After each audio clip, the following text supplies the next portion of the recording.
Hi, it's Mars. I'm back, finally, with an art video today.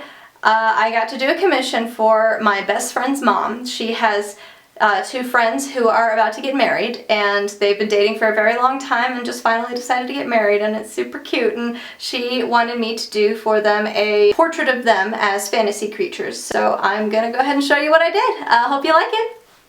Okay, so here I have my completed sketch. It is fully inked, and I've decided to make the man an elf and the woman an earth mother slash sorceress. I did a few different things with this one to try and challenge myself, and one of those things was to try and put pink in the skin, because I haven't really done a whole lot of that, and I want to try and get better with that. After I put the pink down, then I started coloring the skin from dark to light.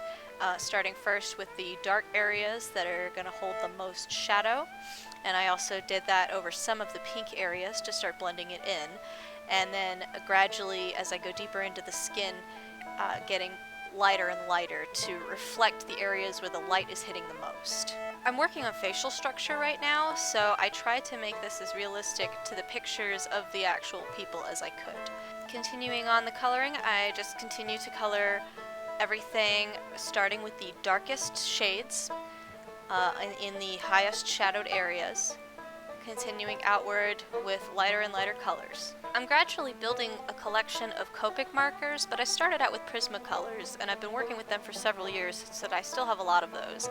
I do find that they actually still work well with the Copic markers. Even though I do think that the Copic markers are better, I still use the Prismacolors because I have a limited Copic selection of colors, and because, like I said, if I use them together, they actually work pretty well.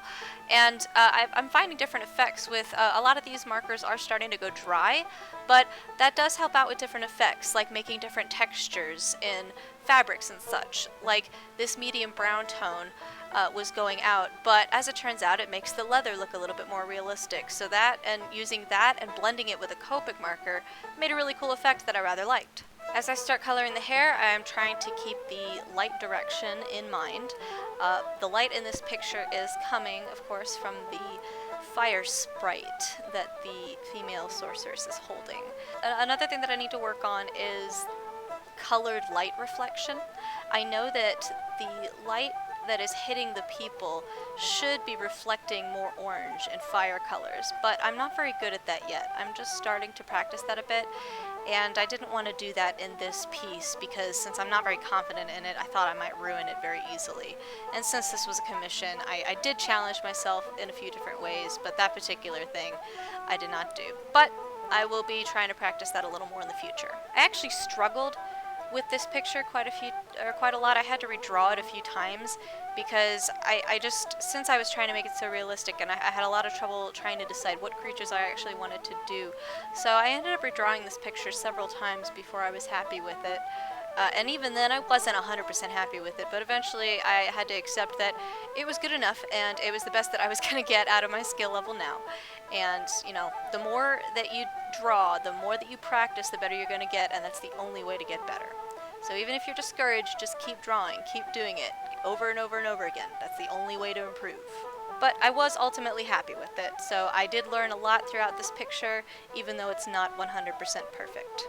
I wasn't really sure what color I wanted to do the bulk part of the dress, like the non-green part, so I just colored it gray for now, and I'm going to add a different color later. Next I started coloring the trees. I did this kind of blotchy technique that I really rather liked. It needs some work, I need to improve on it, but ultimately I like where it was going and how it turned out enough, and I'm definitely going to play a little more with that too.